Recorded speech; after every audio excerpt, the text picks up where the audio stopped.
Assalamualaikum warahmatullahi wabarakatuh.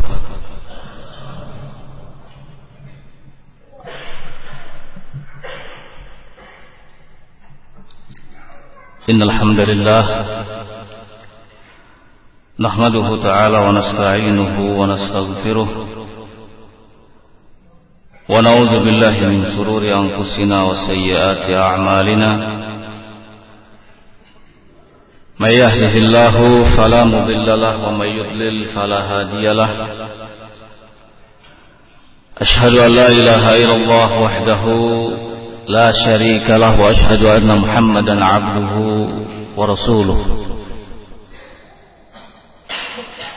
يقول ربنا جل وعلا في كتابه الكريم يا أيها الذين آمنوا اتقوا الله حق تقاته ولا تموتن إلا وأنتم مسلمون. يا أيها الناس اتقوا ربكم الذي خلقكم من نفس واحدة وخلق منها زوجها وبث منهما رجالا كثيرا ونساء واتقوا الله الذي تساءلون به والأرحام إن الله كان عليكم رقيبا. يا أيها الذين آمنوا اتقوا الله وقولوا قولا سديدا يصلح لكم أعمالكم ويغفر لكم ذنوبكم ومن يطع الله ورسوله فقد فاز فوزا عظيما. أما بعد فإن أصدق الحديث كلام الله تعالى وخير الهدي هدي محمد صلى الله عليه وعلى آله وسلم وشر الأمور محدثاتها فإن كل محدثة في دين الله بدعة وكل بدعة ضلالة وكل ضلالة في النار. إخواني في الله رحمني ورحمكم الله جميعا. Alhamdulillah, puji syukur kita panjatkan kehadirat Allah Subhanahu wa ta'ala yang telah mempertemukan kita pada malam hari ini di tempat yang penuh dengan barakah setelah kita bersama-sama melaksanakan salah satu dari kewajiban yang telah diperintahkannya. Mudah-mudahan segala amal saleh yang kita lakukan senantiasa diterima di sisi Allah Subhanahu wa ta'ala. Ikhwani billah rahimani wa rahimakumullah jami'an.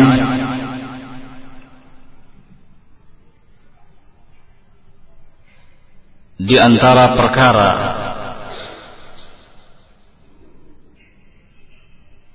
yang paling berharga dan paling mulia yang dapat kita raih dalam kehidupan dunia ini adalah ilmu syar'i, ilmu agama. Bahkan Allah Subhanahu wa ta'ala telah memberikan garansi yang sangat luar biasa bagi siapa yang dapat meraihnya. Allah menyatakan dalam firman-Nya, yarfa'illahu alladhina amanu minkum walladhina utul ilma darajat. Allah Subhanahu wa ta'ala akan mengangkat derajat orang-orang yang beriman di antara kalian dan orang-orang yang berilmu. Orang-orang yang tertanam dalam dirinya kecintaan terhadap ilmu. Orang-orang yang menghujam kuat perhatian dalam dirinya terhadap ilmu dan orang-orang yang menjadikan ilmu sebagai modal dalam menjalani kehidupannya.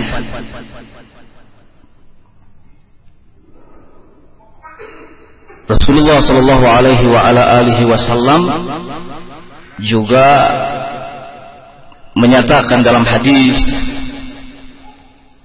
yang muttafaq alaih riwayat Bukhari dan Muslim, wa may yuridillahu bihi khairan yufaqihu fid din. Siapa yang dikehendaki kebaikannya oleh Allah Subhanahu wa ta'ala, maka dia akan difaqihkan dalam persoalan agama, akan ditumbuhkan dalam dirinya kecintaan terhadap ilmu agama, akan ditumbuhkan dalam dirinya kesemangatan untuk belajar ilmu agama dan senantiasa menghadiri majlis-majlis ilmu. Pemahaman kebalikannya dari hadis ini adalah bahwa orang yang tidak tertanam dalam dirinya kecintaan terhadap ilmu agama, tidak ada kemauan untuk mempelajari ilmu agama, dan tidak ada perhatian terhadap ilmu agama, berarti dia tidak dikehendaki kebaikannya oleh Allah Subhanahu wa ta'ala. Seperti yang diuraikan oleh Imam Ibnu Qayyim rahimahullahu ta'ala. Maka ikhwan fiddin rahimani wa rahimakumullahu jami'an, menjadi penuntut ilmu hendaknya kita jadikan sebagai sesuatu yang harus kita banggakan dan harus kita jadikan sebagai profesi. Apapun pekerjaan kita yang terkait dengan urusan dunia akan sangat sempurna manakala kita menyandang gelar sebagai penuntut ilmu. Saya seorang pedagang, tetapi saya penuntut ilmu. Saya tukang sayur, tetapi saya penuntut ilmu. Saya sales kesana kemari dari pagi sampai sore, tetapi saya penuntut ilmu. Kita harus yakin bahwa yang membuat kita mulia di hadapan manusia dan di hadapan Allah bukan pekerjaan kita yang terkait dengan urusan dunia, tetapi ketika kita menyandang gelar sebagai penuntut ilmu.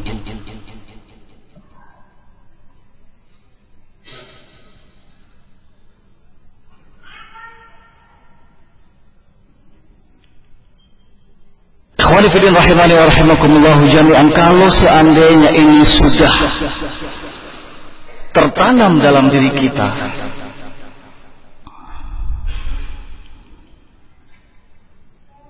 kita praktekkan dan kita tampakkan dalam kehidupan sehari-hari kita, maka akan lahir sebuah kompetisi dan persaingan antar sesama kita dalam urusan-urusan yang menyangkut akhirat, seperti ibadah, akhlak, muamalah, dan hal lainnya dari kebaikan-kebaikan. Bukan kompetisi dan persaingan dalam urusan dunia. Jika yang terjadi adalah kompetisi dan persaingan dalam urusan dunia, maka ini menunjukkan bahwa perhatian kita terhadap ilmu agama yang akan meluruskan akidah kita, yang akan terus memperbaiki kualitas ibadah kita, yang akan memperbaiki akhlak dan muamalah kita, ternyata masih sangat kurang.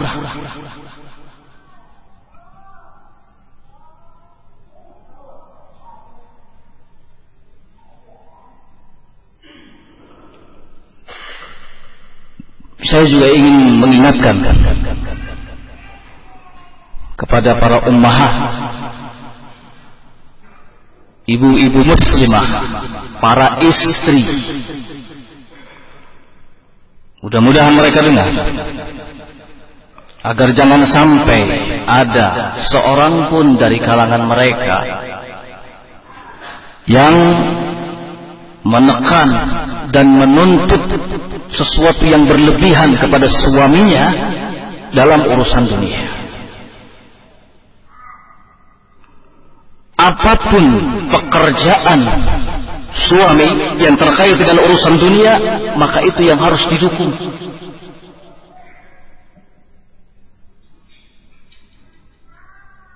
kita harus selalu ingat firman Allah Subhanahu wa taala, nahnu qassamna bainahum ma'isyatahum fil hayatid dunya. Kamilah, kata Allah Subhanahu wa taala, yang telah membagi-bagi makhluk ma'isyahnya dalam kehidupan dunia. Jangan sampai ada salah seorang di antara mereka yang berkata kepada suaminya, "Mas, lihat tuh, si fulan motornya baru. Masa kita dari awal nikah motornya kayak gini terus? Malulah kalau parkir. Yang lain bagus-bagus, ini sudah jadul." Jangan sampai ada salah seorang di antara mereka yang berkata kepada suaminya, "Kang." Kalau tadi Mas, sekarang Kang. Kalau tadi orang Jawa, sekarang orang sudah Akang. Anak kita sudah 6. Masa mau pakai motor terus? Gak cukup. Bagaimana kita mau taklim? Oh, Masya Allah, bahasanya bagaimana kita mau taklim? Luar biasa itu. Lihat tuh sepulan. Anak cuma 1, 2, pakainya mobil. Masya Allah, mantap kayaknya kalau kita punya mobil. Kalau seandainya si suami ini terpengaruh dengan ucapan istri yang seperti ini, maka akan tumbuh semangatan dalam diri suami ini untuk mengejar dunia, dan akan melakukan apa saja demi mengejar asa yang terkait dengan persoalan dunia. Dia akan bekerja seharian penuh 1 kali 24 jam kalau bisa. Pergi pagi, pulang sore. Atau pergi malam, pulang pagi, banting tulang, tulang banting. Kaki di bawah, benar. Kepala di atas. Ya. Kalau kata orang Sunda, dugulupet nyawa. Demi untuk mengejar dunia.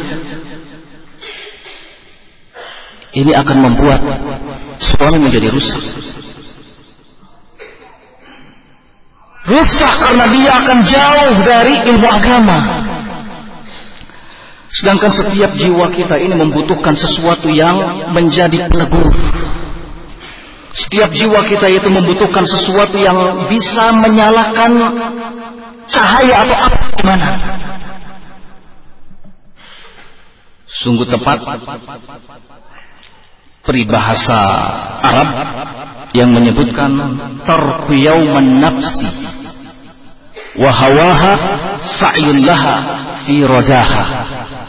Anda membiarkan diri Anda 1 hari saja dan mengikuti setiap keinginan diri Anda, maka berarti Anda sedang berusaha untuk merusak diri Anda sendiri.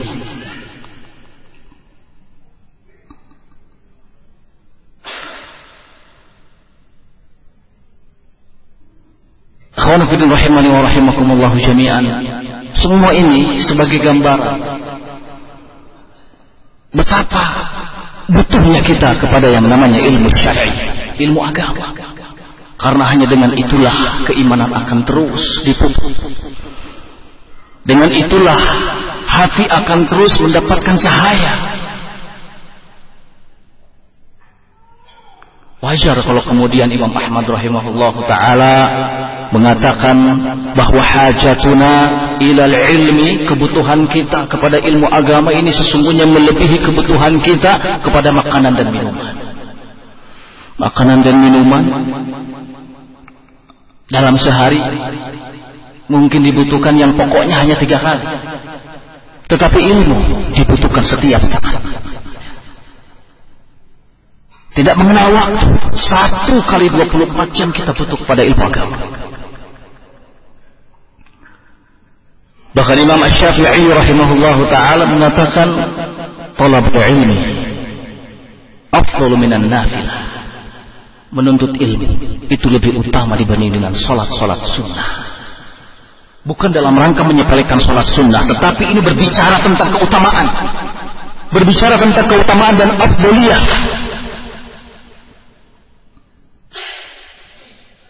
Bahkan Nabi sendiri mengatakan talabul ilmi fardhatun ala kulli muslim. Menuntut ilmu itu wajib bagi setiap Muslim.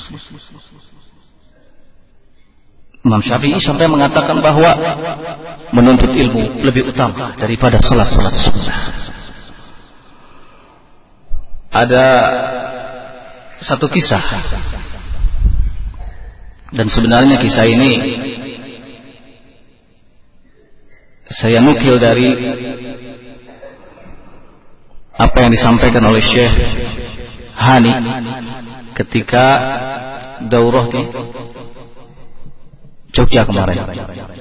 Mungkin sebagian ikhwah sudah mengetahuinya. Kisah berkunjungnya Imam Syafi'i ke kediamannya Imam Ahmad rahimahullah ta'ala. Dan pada waktu itu Imam Syafi'i jelas sebagai ulama besar, menyandang nama besar, kesana kemari dihormati. Beliau berkunjung ke rumahnya Imam Ahmad, dan kebetulan di rumahnya Imam Ahmad ada anak-anak Imam Ahmad.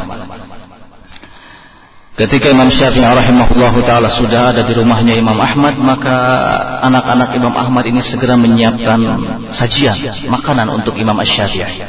Makanan yang bermacam-macam, banyak. Kemudian Imam Syafi'i rahimahullah ta'ala memakan makanan itu. Begitu lahapnya, makan sampai habis.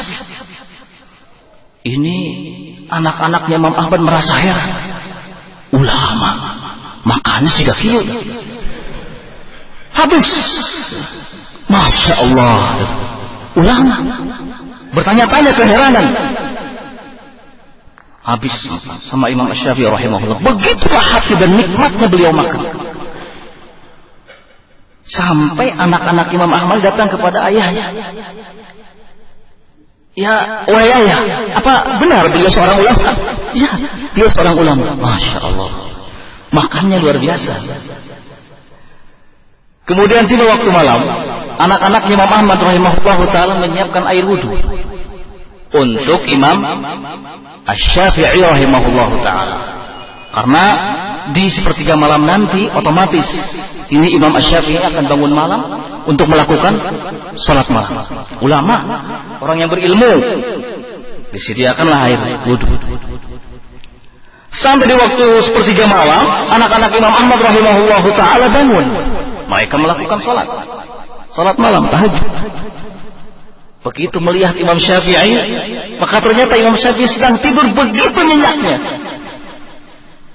Begitu nyenyak Imam Syafi'i sedang tidur, kaget lagi mereka. Allahu Akbar, Masya Allah, ini ulama. Ulama tidak sholat malam. Kaget lagi.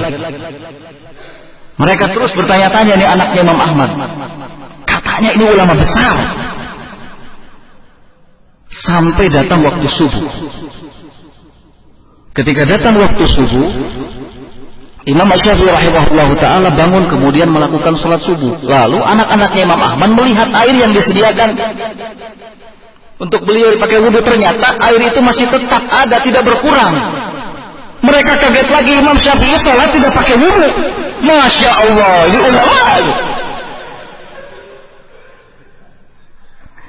Mereka sangat heran sekali. Akhirnya mereka semua mendatangi Imam Ahmad rahimahullah ta'ala dan menyampaikan keheranan mereka. Kok sampai seperti ini? Imam Ahmad rahimahullah ta'ala tersenyum. Kemudian bertemu dengan Imam Asy-Syafi'i dan kata Imam Ahmad, tadi anak-anak semuanya mengadukan kepada saya bahwa Anda makan banyak, Anda tidak bangun malam, kemudian waktu sholat Anda tidak wudhu lagi. Mereka semua keheranan. Imam Asy-Syafi'i rahimahullah ta'ala menjawab, kalau saya tadi makan banyak, itu karena saya tidak tahu lagi ada makanan yang lebih halal daripada makanan yang telah disajikan oleh keluarganya Ahmad bin Hanbal. Makanya saya ingin perut saya ini diisi sepenuhnya oleh makanan-makanan yang halal. Ini jawaban Imam Asy-Syafi'i rahimahullah ta'ala. Ulama, kita mungkin belum terpikir ke arah sana sebelumnya. Kok bisa ya? Ulama gembul kia. Tapi jawabannya Masya Allah, membuat kita justru semakin terkagum-kagum kepada keulamaan dan ketokohan seorang Imam Asy-Syafi'i rahimahullahu ta'ala. Beliau mengatakan, saya ingin perut saya ini penuh dengan makanan-makanan yang halal, dan saya tidak tahu ada makanan halal yang lain ya selain yang telah disediakan oleh Imam Ahmad rahimahullahu ta'ala. Adapun saya tidak bangun malam karena thalabul ilmi afdal minan nafilah. Menuntut ilmu lebih utama dari salat-salat sunnah. Berikutnya, saya tidak wudhu karena saya meyakini bahwa seseorang yang diwajibkan untuk wudhu itu kalau dia batal, sedangkan saya tidak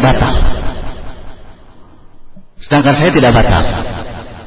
Ini jawaban Imam Asy-Syafi'i rahimahullah ta'ala. Makanya saya langsung bangun dan langsung menunaikan salat. Jawaban-jawaban yang betul-betul di luar tingkat pemikiran orang-orang awam, dan semuanya mengandung ilmu. Syahidnya yang digarisbawahi adalah bagaimana Imam Asy-Syafi'i rahimahullah ta'ala mengatakan bahwa thalabul ilmi afdal minan nafilah.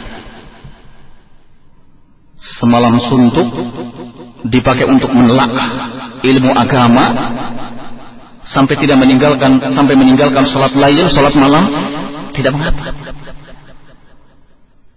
Masih jauh lebih afdal menelaah berbagai macam ilmu-ilmu syar'i, ilmu-ilmu yang terkait dengan masalah agama.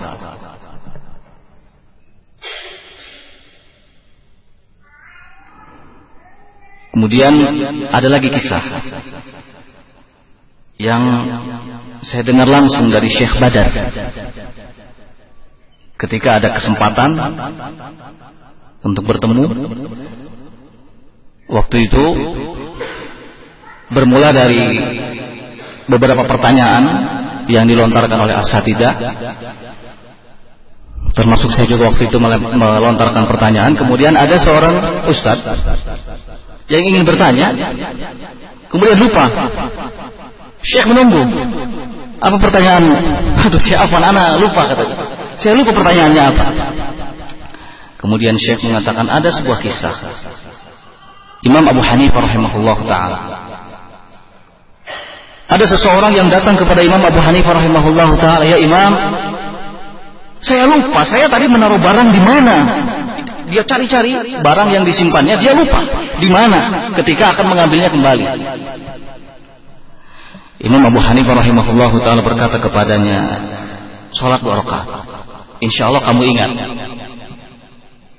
Salat 2 rakaat, insyaallah kamu ingat. Laki-laki ini kemudian salat 2 rakaat, dan ketika salat dia ingat, oh iya, barang saya disimpan di suatu tempat. Setelah selesai langsung mendatangi Imam Abu Hanifah dan berkata, ya Imam, saya ingat sekarang.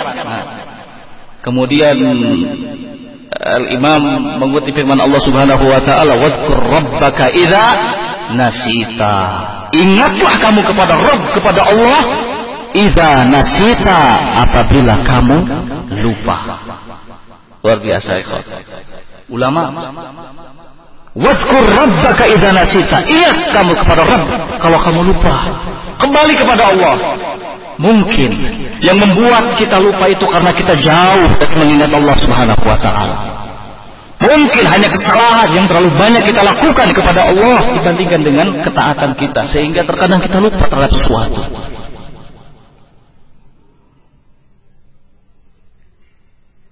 Syakautu ila waqi'in su'al hifdi fa arsyadani bi an tarkil ma'asi. Aku datang kepada Waqi'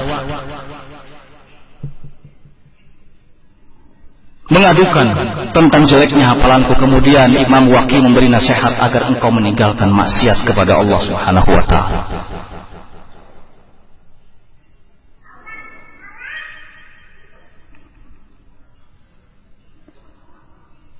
Ada seorang laki-laki, kisah lagi, banyak kisah. Seorang laki-laki datang kepada Imam Ibrahim bin Adham. Ia berkata, ya Ibrahim, Saya adalah orang yang melampaui batas. Saya banyak kesalahan, sehingga hati saya menjadi tidak tenang, hidup saya tidak tentram. Tetapi saya senang melakukan pelanggaran, suka melakukan maksiat. Saya tidak kuasa, saya tidak tahu bagaimana caranya supaya saya bisa meninggalkan maksiat kepada Allah Subhanahu wa taala. Imam Ibrahim bin Adham menjawab, seandainya kamu bisa mengamalkan 5 perkara yang akan saya sebutkan, niscaya kamu akan meninggalkan kemaksiatan kepada Allah Subhanahu wa taala. Kemudian laki-laki itu berkata, apa itu ya Ibrahim? Sebutkan. Imam Ibrahim bin Adham menjawab, idza aradta, kalau kamu ingin bermaksiat kepada Allah Subhanahu wa taala, maka silahkan kamu bermaksiat kepada Allah, tetapi jangan sekali-kali kamu memakan rezeki yang telah Allah Subhanahu wa taala berikan. Orang itu terperangah kaget. Bagaimana bisa semua ini yang kita nikmati, yang kita rasakan, itu adalah rezeki yang diberikan oleh Allah Subhanahu wa taala. Kemudian Ibrahim bin Adham berkata, kalau seandainya kamu sudah tahu akan hal ini, bahwa kamu tidak bisa lepas dari rezeki yang diberikan oleh Allah Subhanahu wa taala, apakah pantas kamu bermaksiat kepada Zat yang telah menyiapkan segala sesuatunya untukmu, berbagai macam rezeki dan nikmat? Laki-laki itu menjawab, tidak pantas. Satu. Kemudian laki-laki ini, wahaniyah ya Ibrahim, yang kedua wahai Ibrahim, apa? Kata Ibrahim bin Adham, yang kedua, silahkan kamu bermaksiat kepada Allah Subhanahu wa taala, tapi syaratnya kamu jangan sampai tinggal di satu negeri pun yang ada di dunia ini, karena itu semua milik Allah. Kamu jangan sampai tinggal di negeri manapun yang menjadi milik Allah Subhanahu wa taala. Laki-laki itu heran lagi, bagaimana bisa? Tidak ada satu negeri pun melainkan itu semua milik Allah. Langit dan bumi adalah milik Allah Subhanahu wa taala. Kemudian Ibrahim bin Adham menjawab, kalau seandainya kamu tidak mampu, tidak bisa untuk melakukan hal itu, apakah pantas kamu bermaksiat kepada Allah Subhanahu wa taala yang telah menyediakan negeri tempat kamu tinggal? Kamu bermaksiat kepadanya, kamu bermaksiat kepada Allah. Laki-laki itu menjawab, tidak. As-salisa ya Imam, yang ketiga wahai Ibrahim, wahai Imam. Yang ketiga, Imam Ibrahim bin Adham berkata, silahkan kamu bermaksiat kepada Allah Subhanahu wa taala, tapi lakukan di tempat yang Allah Subhanahu wa taala tidak bisa melihatmu.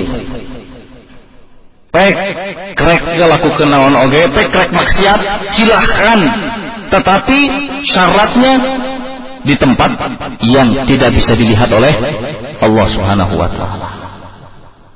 Laki-laki ini kemudian berkata, nggak bisa, karena Allah Subhanahu wa taala ya'lamus sirra wa akhfa. Allah mengetahui yang nampak maupun yang tersembunyi. Tidak ada yang luput dalam pengetahuan Allah Subhanahu wa taala. Ibrahim bin Adham berkata, kalau kamu sudah tahu seperti itu, apakah pantas kamu bermaksiat kepada Allah? Dia menjawab, tidak. Yang keempat Ibrahim, apa yang keempat? Semakin penasaran. Yang keempat apa? Ibrahim bin Adham menjawab, yang keempat, silahkan kamu bermaksiat, tetapi syaratnya, kalau seandainya datang malakal maut menjemput kepadamu, kamu harus katakan kepada malaikat maut itu, jangan cabut nyawa saya sekarang, nanti. Laki-laki itu terperanjat lagi.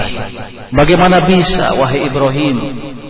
Sedangkan Allah Subhanahu wa taala kalau sudah menetapkan ajal bagi seseorang, tidak akan ada istilah diundurkan. Wala yu'akhirullahu nafsan idza jaa ajaluha. Allah tidak akan mengakhirkan satu jiwa pun ketika sudah datang masa atau waktu ajal. Kalau kamu sudah tahu, apakah pantas kamu bermaksiat kepada Allah? Dia bilang tidak. Yang kelima apa wahai Ibrahim? Sebutkan yang kelima apa? Ibrahim bin Adham menjawab, yang kelima, silahkan kamu bermaksiat kepada Allah Subhanahu wa ta'ala sampai kamu mati. Tetapi nanti di akhirat, kalau seandainya ada malaikat Jabaniyah membawamu ke neraka, maka kamu harus berani mengatakan kepadanya, saya jangan dibawa ke neraka.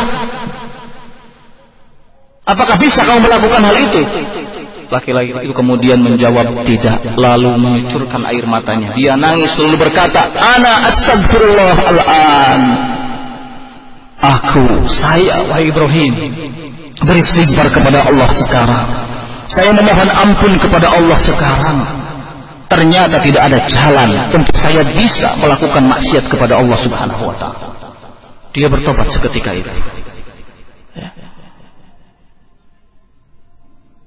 Maka satu hal yang harus kita camkan, bahwa salah satu penyebab terjadinya kemunduran dalam segala hal adalah kemaksiatan yang dilakukan kepada Allah Subhanahu wa ta'ala. Sehingga kita harus mengoreksi diri kita.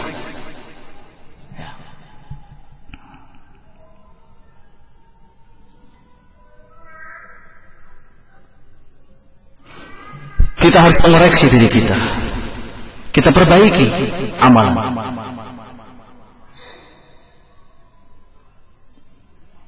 Dan di antara sebab yang dapat mencegah kita dari kemaksiatan adalah talabul ilmi syar'i, menuntut ilmu agama. Yang menunjukkan betapa pentingnya ilmu agama adalah bahwa di zaman kita ini keburukannya jauh lebih besar dibandingkan dengan kejelekannya. Fitnah syubhat, fitnah syahwat, nyaris tidak ada yang selamat dari fitnah-fitnah tersebut. Sementara tidak ada jalan keluar untuk kita bisa menyelamatkan darinya selain al-i'tisamu bil kitabi was sunnah wa tafaqquh fid din. Berpegang teguh kepada Al-Quran dan Sunnah serta tafaqquh fid din, mendalami ilmu agama. Untuk itulah Nabi Shallallahu Alaihi Wasallam mengatakan, "Faman akhadahu faqad akhadha bihadzin wafir." Siapa yang telah meraihnya, mengambilnya, menumbuhkan kecintaan terhadap ilmu agama, mempelajarinya, faqad akhadha bihadzin wafir. Sungguh dia telah mengambil bagiannya yang sempurna. Nabi alaihi salatu wasallam juga menyatakan, "Man salaka tariqan yaltamisu fihi ilman, sahalallahu lahu bihi tariqan ilal jannah." Siapa yang berjalan atau menempuh suatu jalan dalam rangka menuntut ilmu agama, sahalallahu lahu bihi tariqan ilal jannah, Allah akan mudahkan baginya jalan menuju surga. Imam Nawawi rahimahullahu ta'ala mengatakan terkait dengan hadis ini, fihi fadlul masyi fi talabil ilmi. Di dalam hadis ini mengandung keutamaan berjalan menuju talabul ilmi, berjalan dalam rangka menuntut ilmu agama. Kita semua berangkat dari tempat kita masing-masing. Ada yang berjalan kaki, ada yang pakai sepeda, ada yang pakai motor, ada yang pakai mobil, mengeluarkan biaya, kemudian lelah berkeringat. Semua itu akan dibayar, semua itu tidak akan sia-sia. Dibayar dengan apa? Sahalallahu lahu bihi tariqan ilal jannah. Allah akan memudahkan jalan menuju surga. Anda pulang bekerja, lelah dari pagi sampai sore, datang ke rumah dalam keadaan sangat-sangat lelah, tapi Anda tetap memaksakan diri untuk mendatangi majalisul ilmi, duduk di majelis ilmu walaupun 1 jam, setengah jam, maka itu akan sangat sempurna bagi Anda. Karena duduknya Anda di majelis ilmu walaupun setengah jam, itu akan menjadi penggugur dosa yang mungkin Anda lakukan sepanjang Anda bekerja di luar rumah dari pagi sampai sore. Bayangkan betapa ruginya kalau ada orang yang bekerja dari pagi sampai sore, ketika pulang ke rumah dia hanya menikmati kelelahannya, tidak mendapatkan keutamaan lain. Tetapi kalau seandainya dia memaksakan diri untuk tetap mendatangi majalisul ilmi walaupun setengah jam, itu jauh lebih baik baginya. Sempurna. Seperti pernyataan Umar ibn Khattab radhiyallahu taala anhuma, bahwa seorang yang keluar dari rumahnya dalam keadaan membawa banyak dosa, kemudian dia datang ke majelis ilmu, duduk di sana, mendengarkan kalam Allah, mendengarkan kalam Rasul, dia sadar, dia beristighfar, memohon ampun kepada Allah Subhanahu wa taala, tumbuh keimanan dalam dirinya, lalu dia pulang ke rumahnya, maka dia pulang dalam keadaan dosanya telah berguguran.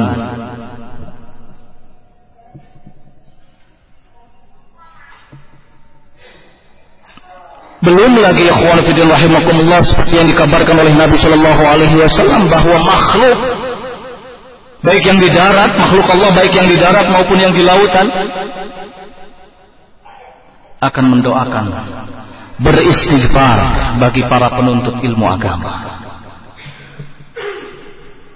Yastaghfirullah, beristighfar, memohonkan ampun kepada Allah Subhanahu wa taala.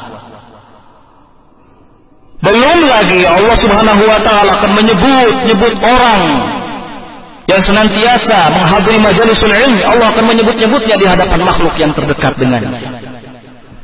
Disebut-sebut oleh Allah, dikenal oleh Allah Subhanahu wa taala.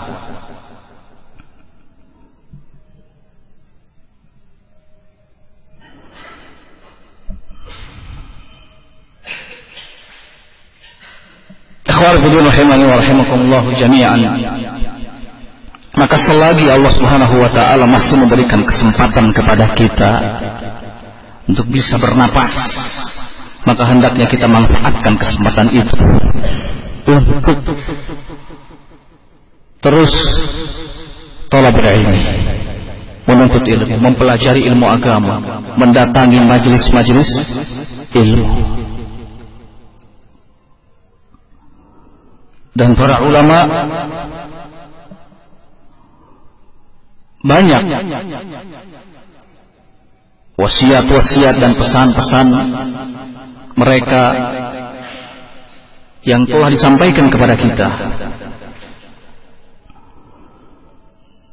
Di antaranya ikhwan fillah rahimani wa rahimakumullah jami'an, yang pertama adalah hendaknya kita bersungguh-sungguh berjuang untuk bisa mewujudkan dan menanamkan keikhlasan dalam diri kita.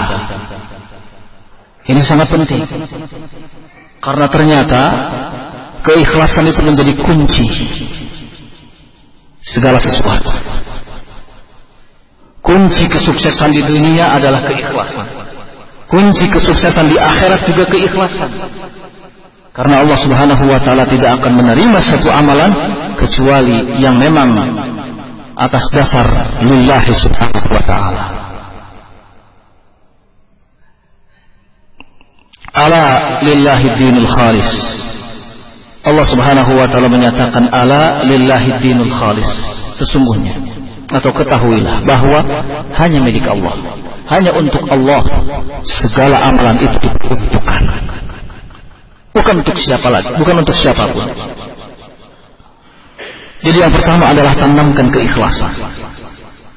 Keikhlasan ini akan mendorong kita untuk melakukan hal-hal yang positif, hal-hal yang baik dalam segala hal.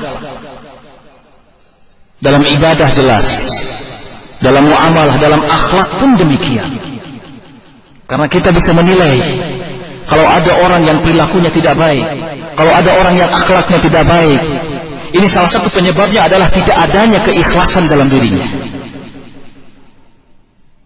Seandainya dalam dirinya tertanam keikhlasan kepada Allah Subhanahu wa ta'ala, maka tentu keikhlasan itu akan menuntunnya untuk berbuat yang baik, berperilaku yang baik, dan berakhlak yang baik. Tetapi karena tidak ada keikhlasan, maka semuanya menjadi tidak baik. Jadi hal yang pertama yang harus kita upayakan adalah tanamkan keikhlasan.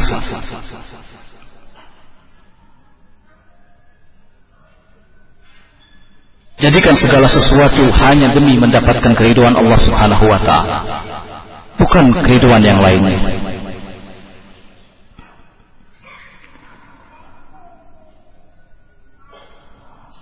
Kemudian ikhwan fillah rahimani wa rahimakumullah jami'an, yang kedua adalah bahwa hendaknya kita bersungguh-sungguh untuk berperilaku yang baik dan berakhlak yang baik.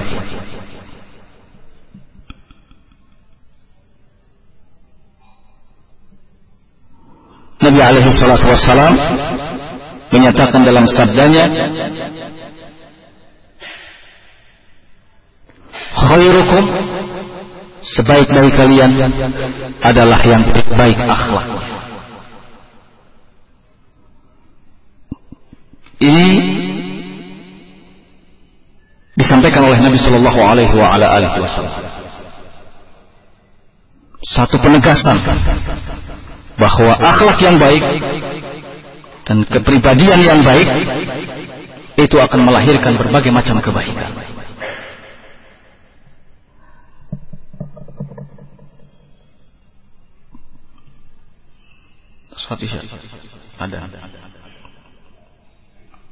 Ada dulu atau salat dulu? Atau salatnya nanti? Hai.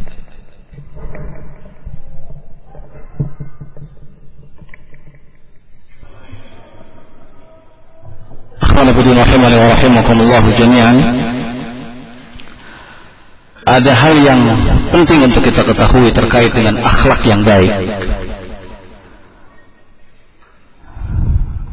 Adalah bahwa akhlak yang baik itu tidak hanya sebatas adab yang baik, perilaku yang baik seperti rendah hati, kemudian dermawan,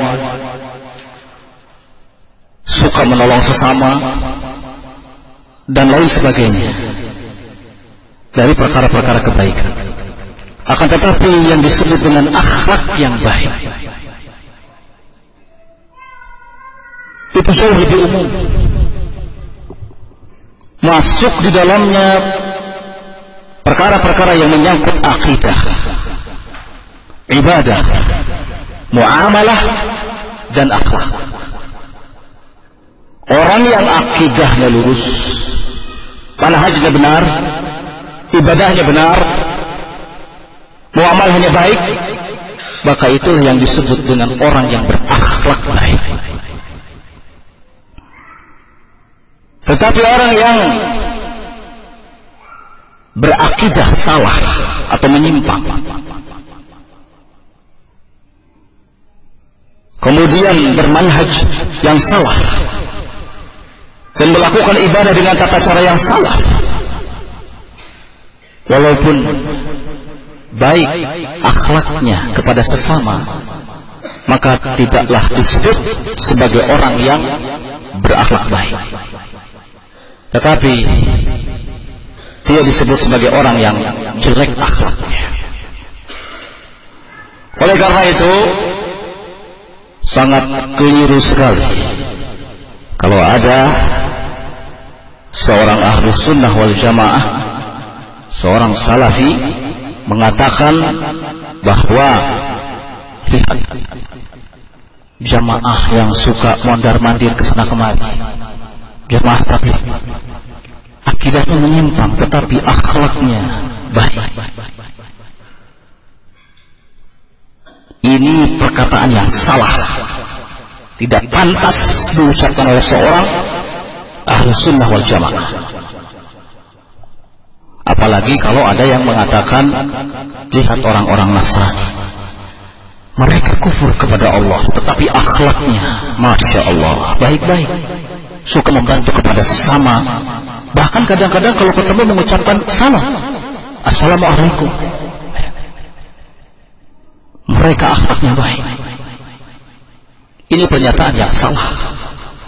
Bagaimana mungkin orang-orang yang mencaci maki Allah Subhanahu wa taala, orang-orang yang mengatakan bahwa Allah punya anak, itu dikatakan orang yang berakhlak baik? Tidak. Mereka adalah orang-orang yang akhlaknya buruk.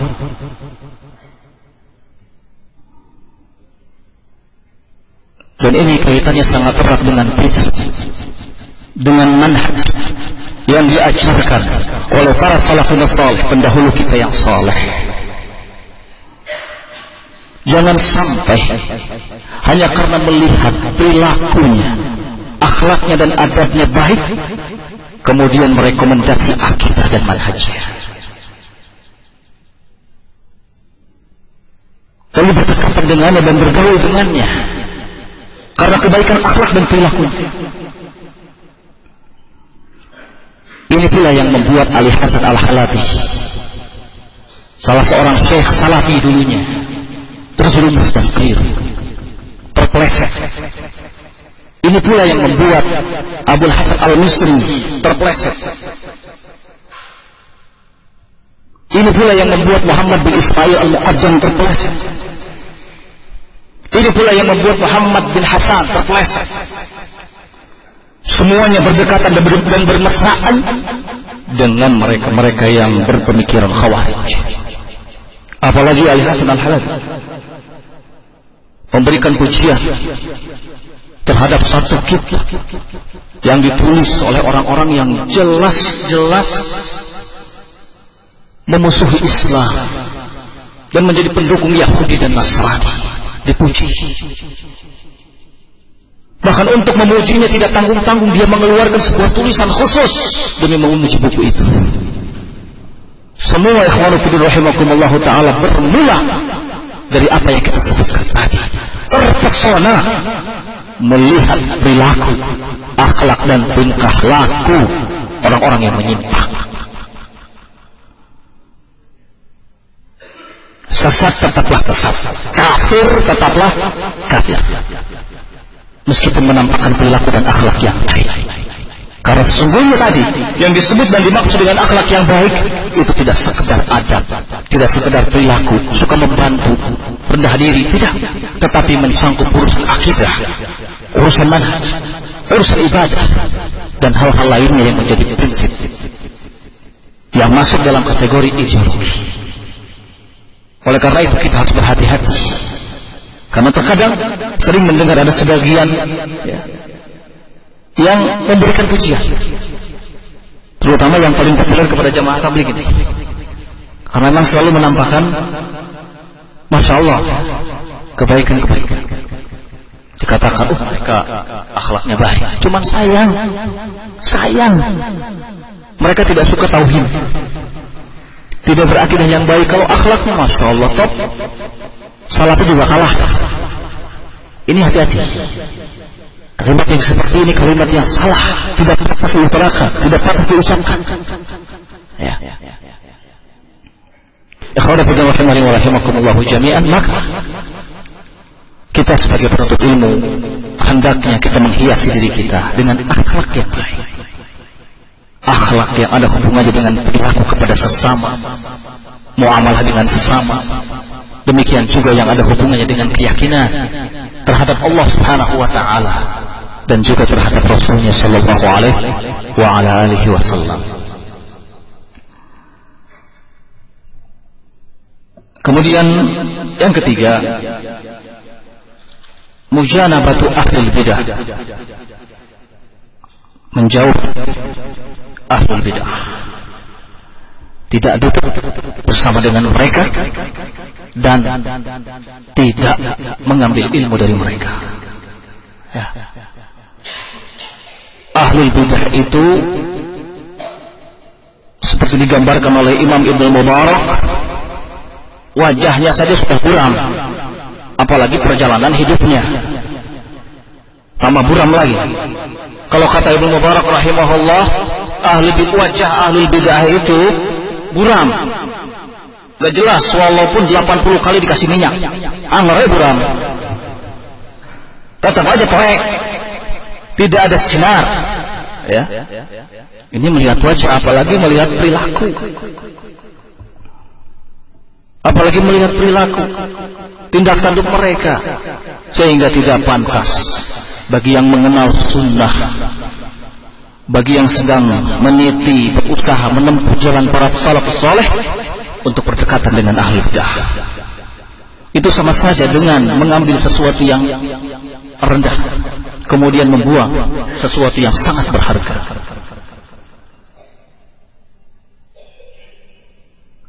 Seperti orang-orang munafik yang punya kebiasaan seperti itu.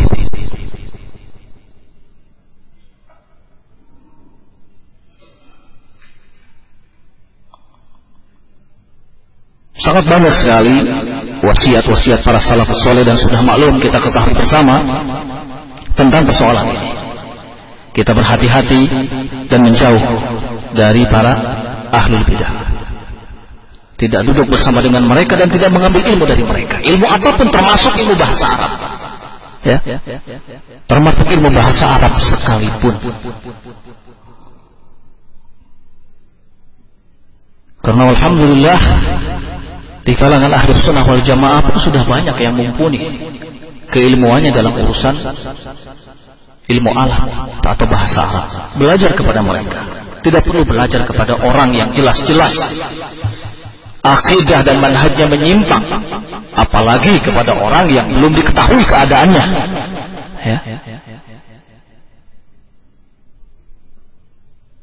Karena pernah diajukan pertanyaan kepada Syekh Rabi bin Hadi Al-Madkhali, Syekh, bolehkah saya mengambil ilmu atau belajar bahasa Arab kepada orang pertama yang jelas-jelas menyimpang akidahnya, kemudian yang kedua kepada orang yang tidak jelas keadaan akidahnya, apakah baik atau buruk.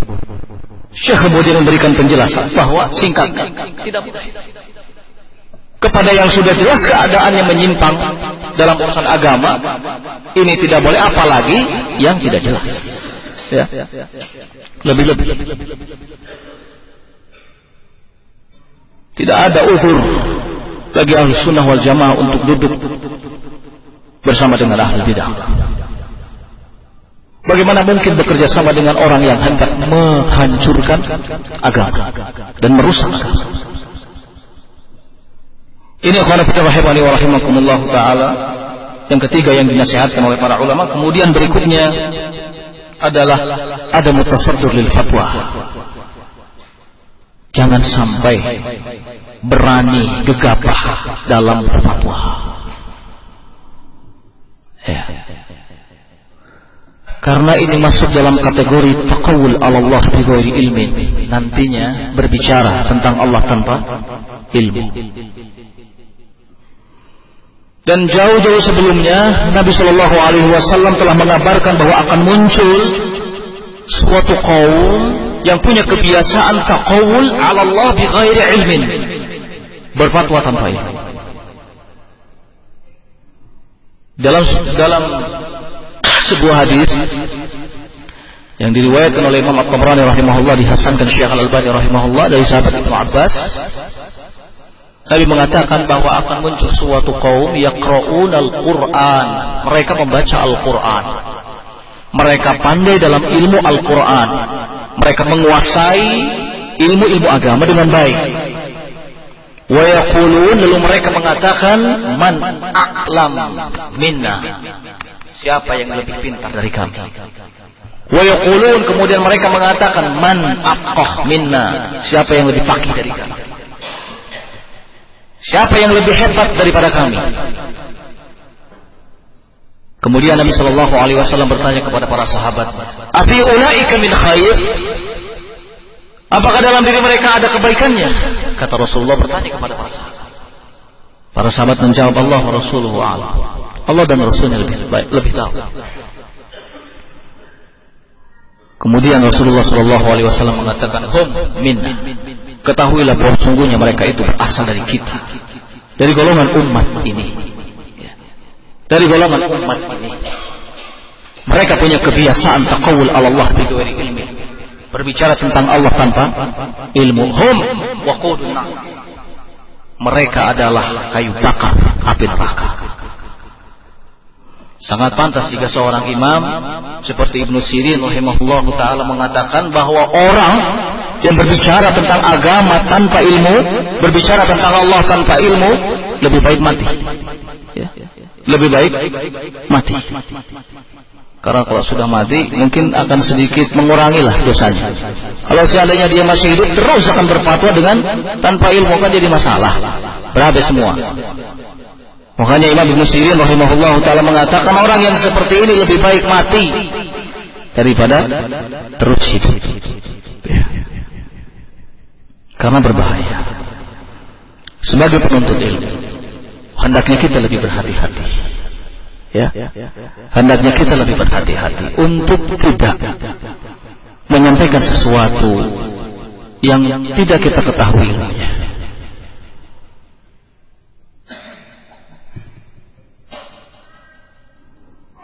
Tidak perlu kita gengsi. Wah, saya kan sudah jadi penuntut ilmu ini. Masa ditanya tentang agama nggak bisa? Saya kan sudah mondok sekian tahun. Masa ditanya tentang agama tidak bisa? Jangan seperti itu. Ya. Kita harus lebih menampakkan sikap wara' dalam hal ini. Berhati-hati. Karena dosa menyampaikan sesuatu tentang agama Allah tanpa ilmu itu sangat besar. Bahkan sebagian ulama ada yang mengatakan urutannya pertama, setelah itu kesyirikan. Dan kita tahu syirik itu adalah dosa yang besar, ancamannya pun besar. Innallaha la yaghfiru an yushraka bih wa yaghfiru ma duna dzalika liman yasha. Ada sebagian ulama yang mengatakan bahwa taqawul 'ala Allah bi ghairi ilmin, berfatwa tanpa ilmu, menyampaikan agama tanpa ilmu, ini dosa besar, urutannya pertama.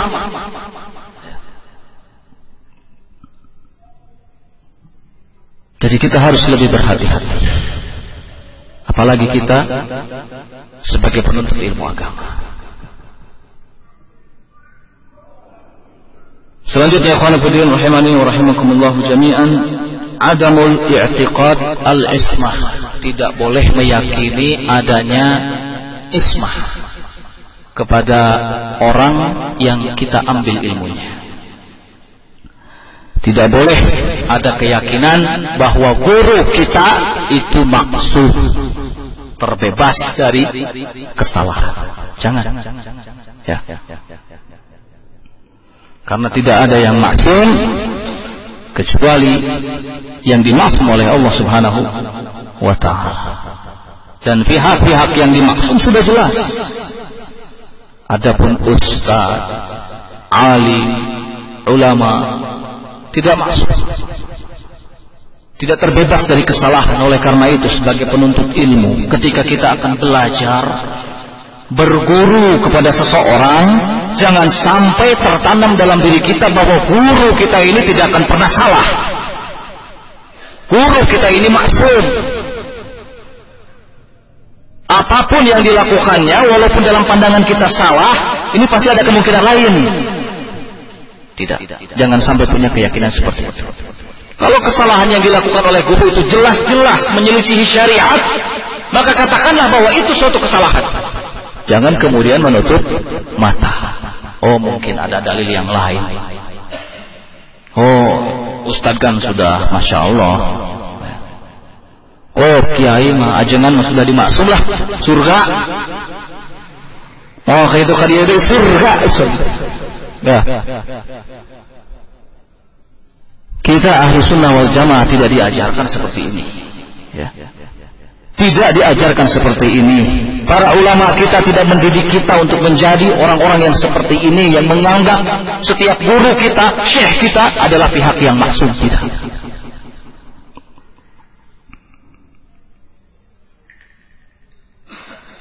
Kalau ada sebagian guru kita salah, menyimpang, keliru, salah dalam menerapkan manhaj, salah. Ya, tidak ada istilah. Oh, mungkin ada kemungkinan yang lain. Itu jangan terburu-buru. Padahal kesalahan sudah jelas di depan mata. Kita bisa membedakan antara kesalahan yang jelas dengan ada kemungkinan-kemungkinan yang lain. Penuntut ilmu harus jeli. Ya. Kalau kita sudah menanamkan keyakinan yang seperti ini, maka tidak akan pernah ada penyakit taklid yang terhujam dalam diri kita. Karena para ulama kita pun tidak mengajarkan untuk taklid. Ustadzna atahiyat gitu dan rakaat kedua, saya kayak gitu we. Ustadz angkat tangan sejajar dengan daun telinga, saya juga begitu. Ustadz bangkit dari rakaat pertama dengan mengepalkan tangan, saya juga ikut seperti itu. Ulama kita tidak mengajarkan untuk taklid. Lihat bagaimana Syekh Mukbil rahimahullah ta'ala semasa beliau masih hidup. Mungkin kenal, ada seorang dulu Syekh Salafi Usama Al-Qusi. Usama Al-Qusi sekarang ditakdirkan oleh Allah Subhanahu wa taala menyimpang. Rusak perilakunya sudah. Dulu sewaktu menimba ilmu di depan Syekh Mukbil, beliau menulis buku. Judulnya Kitabul Adzan, tentang adzan. Usama Al-Qusi ini berpendapat bahwa as-salatu khairu minan naum itu dikumandangkan di adzan yang pertama apa kedua? Jangan fanatik, pertama apa kedua? Syekh Usama Al-Qusi atau Usama Al-Qusi ini berpendapat bahwa as-salatu khairu minan naum dikumandangkan di adzan yang kedua. Adzan yang kedua. Sementara mungkin kita lihat mayoritas salafiyun ya, terutama di Indonesia ini selalu di adzan yang pertama. Usama Al-Qusi datang kepada Syekh. Syekh, ini saya bikin tulisan tentang adzan, tapi saya berpendapat seperti ini. Sedangkan Anda berpendapat as-salatu khairum minan naum itu dikumandangkan di adzan pertama. Tapi saya menyelisih. Syekh Mukbil mengatakan, itu sesuai dengan apa yang telah kamu temukan dari ilmu yang telah engkau kuasai. Saya tidak memaksamu untuk mengikuti pendapat saya. Syekh Mukbil mendidik seperti itu. Silahkan kamu berpendapat seperti itu, karena toh banyak di antara ulama juga yang berpendapat seperti itu. Bahkan di Saudi adzan yang kedua, tidak di adzan yang pertama. Yang kita lihat bagaimana Syekh mengajarkan kepada penuntut ilmu untuk tidak taklid. Tidak taklid. Akhirnya buku itu kemudian jadi dicetak seperti itu. Apakah kemudian di Damaj berubah, pindah haluan dari adzan yang pertama menjadi adzan yang kedua? Tidak, tetap. Di Damaj tetap salatu khairum minan naum dikumandangkan di adzan yang pertama. Banyak masalah di mana Syekh Mukbil rahimahullahu taala mengajarkan kepada kita bagaimana menjadi seorang penuntut ilmu sejati. Bukan saja dalam cara pengambilan ilmu, tetapi juga dalam cara bersikap, adab, perilaku, tingkah laku. Selalu diajarkan oleh Syekh Mukbil rahimahullah. Jadi ikhwan fillah rahimakumullah, ketika kita akan belajar kepada seorang guru, jangan sekali-kali yang kita ambil itu hanya ilmunya saja, ilmu yang menyangkut masalah-masalah agama, fikih, akidah, akhlak. Tidak, tetapi juga kita harus belajar kepadanya bagaimana perilakunya, bagaimana akhlaknya. Ini yang penting untuk kita tiru. Ini yang penting untuk kita tiru, dan ini yang sering dilupakan oleh para penuntut ilmu. Mereka hanya puas dengan mendapatkan ilmu. Oh, saya sudah belajar usul salasah, saya sudah belajar tafsir, saya sudah belajar ini, saya sudah belajar ini. Sementara dia tidak pernah belajar adab dari gurunya. Sangat disayangkan.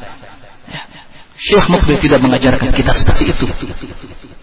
Kita melihat bagaimana perilaku beliau, tingkah laku beliau, bagaimana adab beliau ketika menyampaikan ilmu.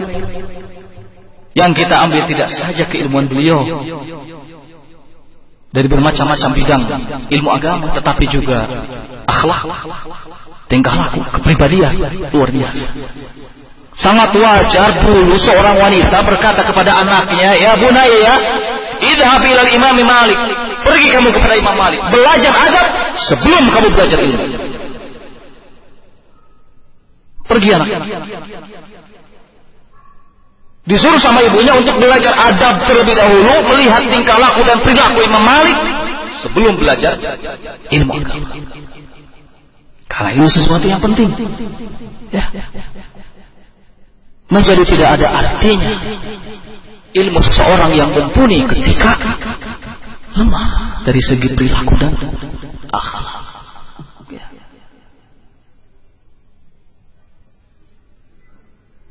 Akhwani fillah rahimani wa rahimakumullah jami'an, kita kembali kepada nasihat yang disampaikan oleh para ulama, yaitu jangan menumbuhkan keyakinan bahwa orang yang kita ambil ilmunya itu maksum. Karena kalau dia salah, kita akan ikut salah. Dia menyimpang, kita akan ikut menyimpang. Dia sesat, kita akan ikut sesat.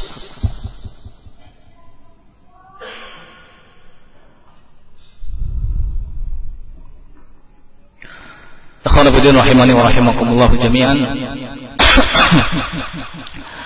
Tampaknya kita cukupkan sampai di sini, sudah lumayan panjang melewati waktu Isya. Ya. Mudah-mudahan apa yang telah disampaikan tadi besar manfaatnya, khususnya bagi diri saya pribadi dan umumnya bagi ikhwah sekalian. Kebenaran hanya datang dari sisi Allah Subhanahu wa taala. Adapun jika ada kekeliruan dan kesalahan, itu semata-mata dari kebodohan diri saya pribadi, dan saya mohon ampun serta bertaubat kepada Allah Subhanahu wa taala. Subhanakallahumma wa bihamdik, asyhadu an la ilaha illa anta, astaghfiruka wa atubu ilaik. Walhamdulillahirabbil alamin.